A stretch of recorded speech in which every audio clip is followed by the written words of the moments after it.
discover sort of a treasure hunt of things that we found along the way. First, we did our research. We immersed ourselves in the world that existed of letters and books and the paintings themselves.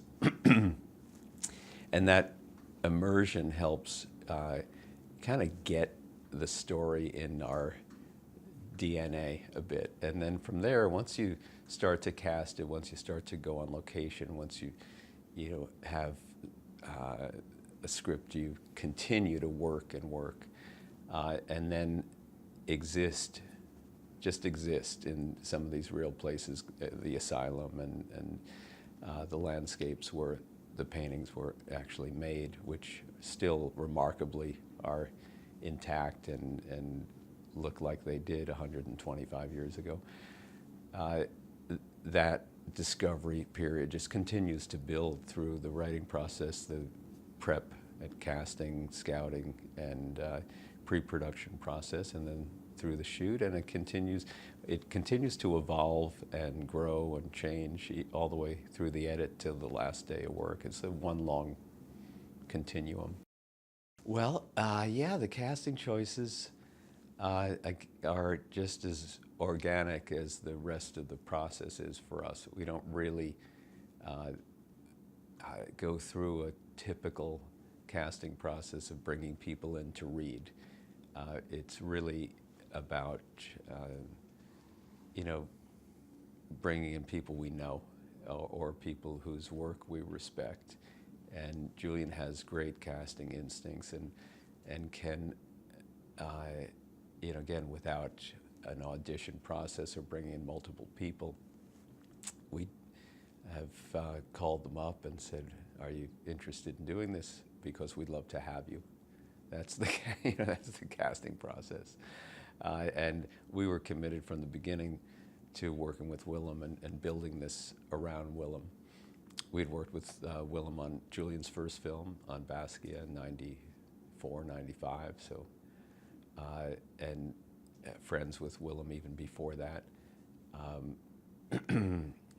So we knew he could do it. We knew we'd enjoy the experience together, and despite the age difference and some doubt that other people had in the kind of outside world, which we don't really operate in anyway, we still just locked arms with Willem and built everything around him. I think what we have come up with is something that's extremely poetic from first frame to last, and unusual and courageous to do in this style,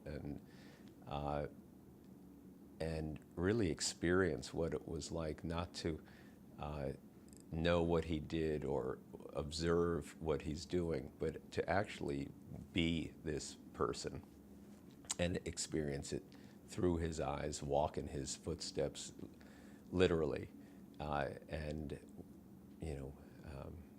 that's a pretty unusual and hard point of view to achieve. So we approached it trying to do something that was not done before and maybe even a little bit impossible to do. And that's what makes it interesting for us, to try to make the impossible possible. The idea was to try to make it experiential and make it so you are actually being this person, that you become Van Gogh. You're in his mind. You're going through his not only process as a painter, but his madness that drove him to it and the obsession therein. So it was really the way in was to find a point of view that was unique, and that's a tall order with any film, to make something that has not been done before, especially with something that seems so familiar. That was the approach, to try to get into this point of view that really hadn't been done.